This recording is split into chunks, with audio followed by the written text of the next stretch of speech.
Você já cansou de ser crente? Eu já. E o que agrava isso é porque eu sou pastor. Aí eu tenho mais dificuldade ainda porque tem muita coisa nesse meio crente que me irrita muito. Aquela pessoa que você convive que parece mais um personagem, parece que está atuando, parece que vive no outro mundo, está falando de outras coisas, é outra realidade. Eu fui me cansando disso, sinceramente.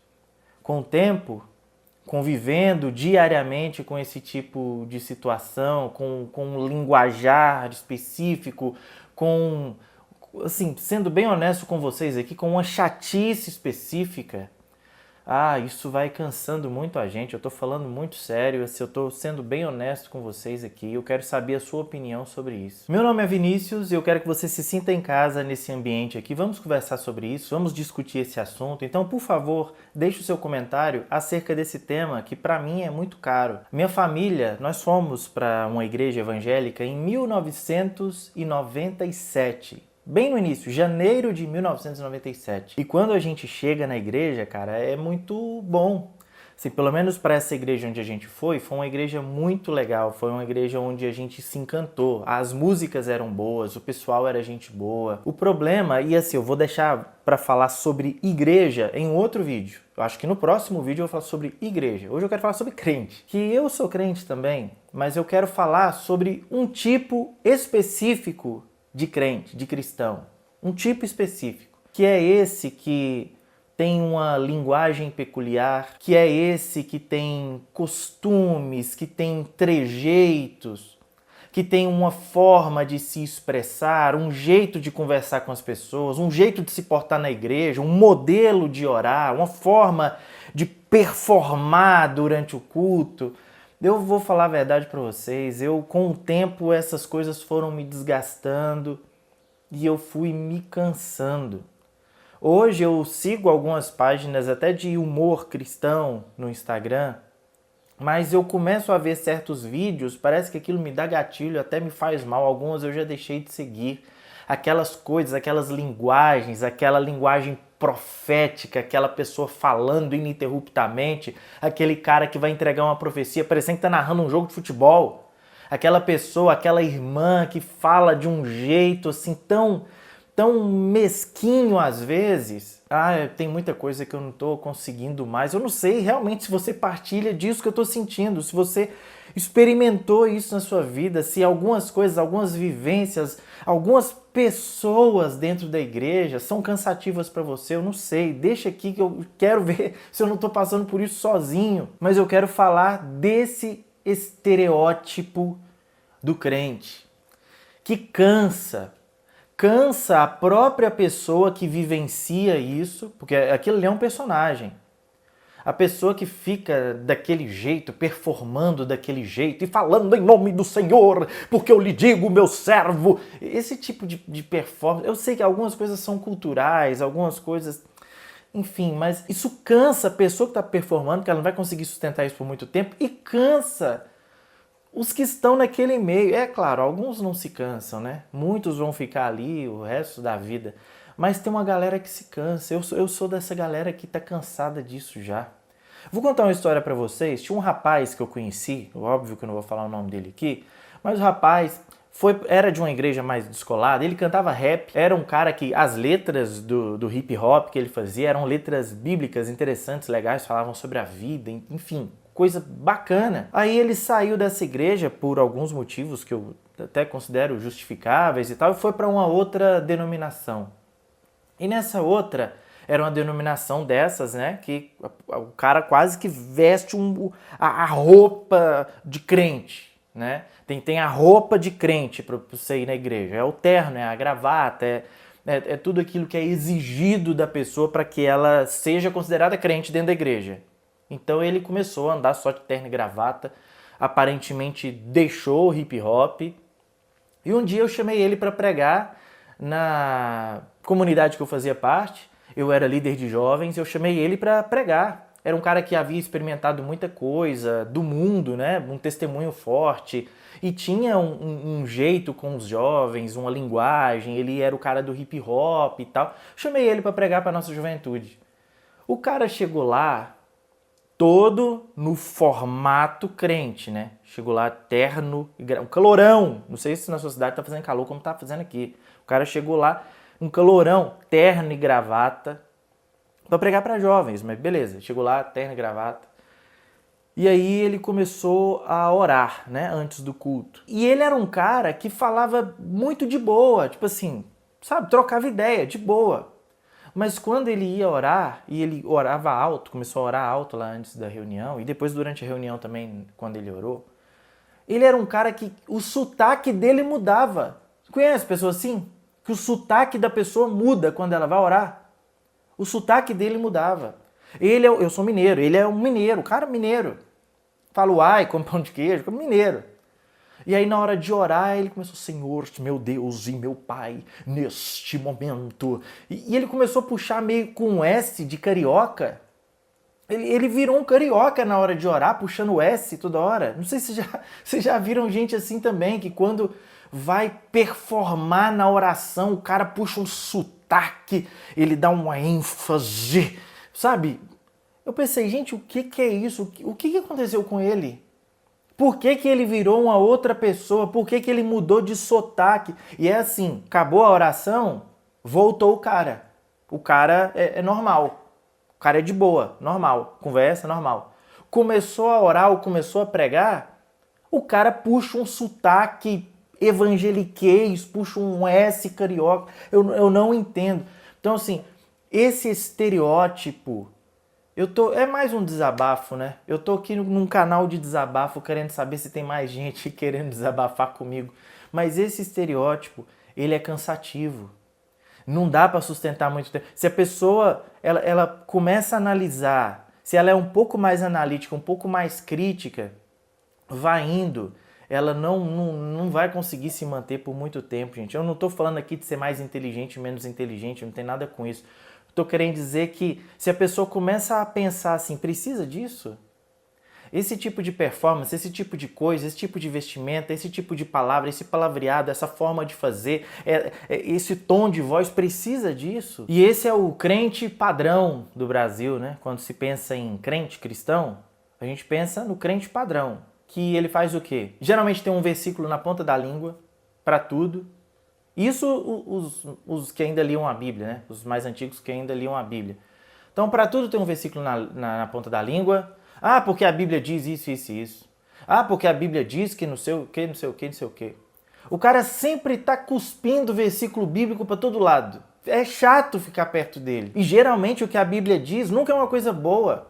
É sempre uma coisa que vai trazer um desconforto para a conversa, que vai mostrar que só ele está certo e está todo mundo errado. A Bíblia é sempre uma arma que ele usa para espetar os outros. É sempre assim, uma utilização arbitrária da Bíblia, uma utilização sem critério, uma coisa para ferir, para machucar, para atacar. É chato estar com pessoas assim. E geralmente esse cara não é um cara cheio de graça. Tô falando um cara, pode ser uma mulher, uma irmã. Não é uma pessoa cheia de graça, de Deus, de amor, de carinho, de cuidado. Não, é alguém sempre pronto para julgar, sempre pronto para apontar o dedo para o outro, sempre para mostrar o quanto o outro tá errado, o quanto ele é bom, o quanto ele é santo, o quanto ela é santa, o quanto ela é demais, o quanto ela faz as coisas.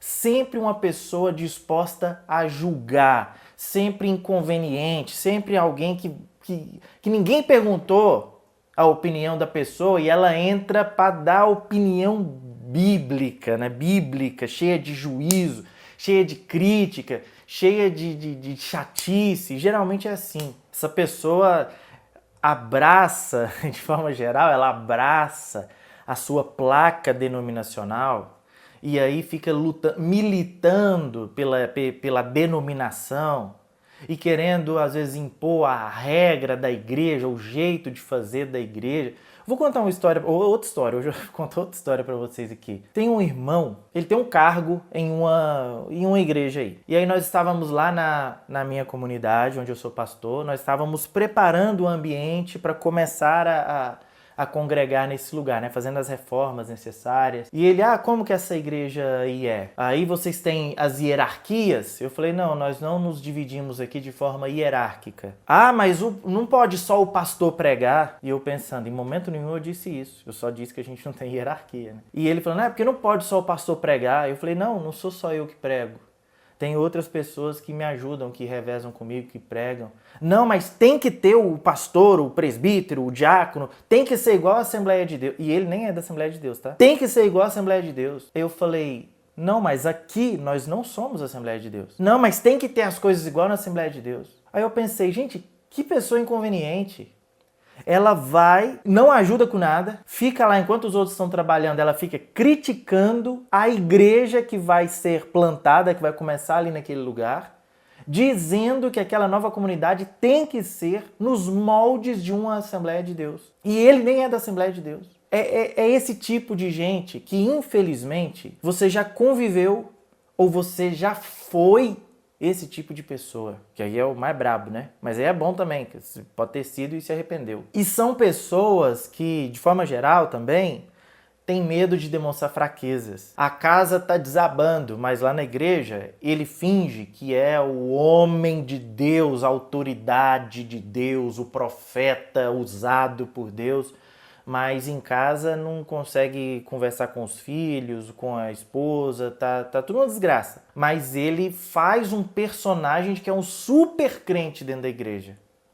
Uma pessoa que não se permite ficar triste, porque eu tenho que demonstrar poder, força, autoridade o tempo todo. Porque a própria pessoa, ela não tá bem, mas ela não pode se dar ao luxo de mostrar sua vulnerabilidade. Essa busca por perfeição, essa busca por performance evangélica, por mostrar que você é o crente do mês, né? Como se fosse o funcionário do mês, essa busca para mostrar o quanto você é bom dentro da igreja, o quanto você é homem, mulher de Deus, esse tipo de coisa, essa tentativa de mostrar perfeição, essa fala que às vezes traz no fundo ali uma meiguice, um amor fingido, essa fala, esse amor fingido, isso faz muito mal. Esse fingimento de perfeição, de piedade, isso faz muito mal. Faz mal para a pessoa que está performando e faz mal para as pessoas que convivem com essa pessoa, né? Porque quem conhece bem essa pessoa sabe que ela está fingindo e isso vai gerando um cinismo, né? Uma sensação de essa pessoa está sendo cínica. Ela não é isso aí que ela tá, esse cara poderoso aí. Isso aí não é assim, desse jeito. Essa mulher, essa mulher de oração, essa mulher poderosa, que Deus fala com ela não é isso tudo aí. A gente sabe que não é. Né? Então isso vai gerando uma relação meio cínica e faz muito mal para a própria pessoa, porque ela vai tentando equilibrar essas coisas e vai vivendo de um jeito a tentar mostrar. Sempre tem que segurar lá no alto, né? Mostrando que é poderoso, a pessoa nunca está em baixa. Isso destrói as emoções da pessoa, a pessoa nunca pode reconhecer pecados, nunca pode reconhecer falhas, erros, porque ela tem que manter um padrão. E a gente tem que se lembrar uma coisa, eu já estou terminando, a gente precisa se lembrar uma coisa, Jesus nunca quis que a gente fosse crente. Já parou para pensar nisso? Crente, que eu falo assim, o crente, esse estereótipo, Jesus nunca pediu isso. Jesus nunca foi crente. Já pararam para realizar isso? Para pensar nesse tipo de coisa? Jesus nunca foi crente. Jesus nos ensinou a sermos uma nova humanidade, um novo tipo de gente. Jesus veio para nos ensinar a ser nova gente, seres humanos à sua imagem, a sermos amorosos, misericordiosos, bondosos, acolhedores, como ele foi. Jesus veio ensinar para a gente como ser humano de verdade. Ele foi o padrão de humanidade. Ele não veio ensinar a gente a ser crente. Ele não veio ensinar a gente a falar novas palavras, expressões típicas de um grupo. Ele não veio fazer nada disso. Ele veio conviver com gente, viver com pessoas. E você pode ser uma pessoa normal, sem ficar falando palavras específicas, típicas desse vocabulário crentez, evangeliquez. Você pode ser uma pessoa normal. Não precisa. A Bíblia, Deus, Jesus não exige que a gente seja esquisito. Nós precisamos ser diferentes. Nós não nos amoldamos à lógica desse mundo. Mas, se eu não me engano, é o professor Luiz Saião que diz: a gente pode ser diferente, mas não precisa ser esquisito. Vamos ser como Jesus. Gente normal, mas com o coração cheio de amor, cheio de gratidão a Deus, cheio de misericórdia, de bondade. Vamos ser gente boa, gente normal, tão normal que chora, que cansa, que se frustra, que diz: olha, hoje eu não estou bem. Me desculpe, eu não posso te ajudar hoje porque eu é que estou precisando de ajuda. Eu estou vulnerável. Eu estou emocionalmente mal, eu estou desgastado, eu estou cansado. Não vou no culto hoje, eu preciso dormir. Preciso descansar. A gente precisa ser gente, humano. Jesus veio nos ensinar a ser humanos. É por isso que eu disse que eu estou cansado desse crente, sabe? Dessa imagem de crente. Eu quero ser humano. Eu quero ser frágil. Eu quero ser uma pessoa que tenha liberdade para dizer: olha, eu preciso de ajuda. Eu preciso que vocês me ajudem. Eu quero ser gente. Não quero ser crente. Quero ser gente. Gente como Jesus. Deixa aqui os seus comentários e o que você pensa sobre isso que eu levantei aqui, tá bom? A gente se vê no próximo vídeo. A gente se vê por aqui.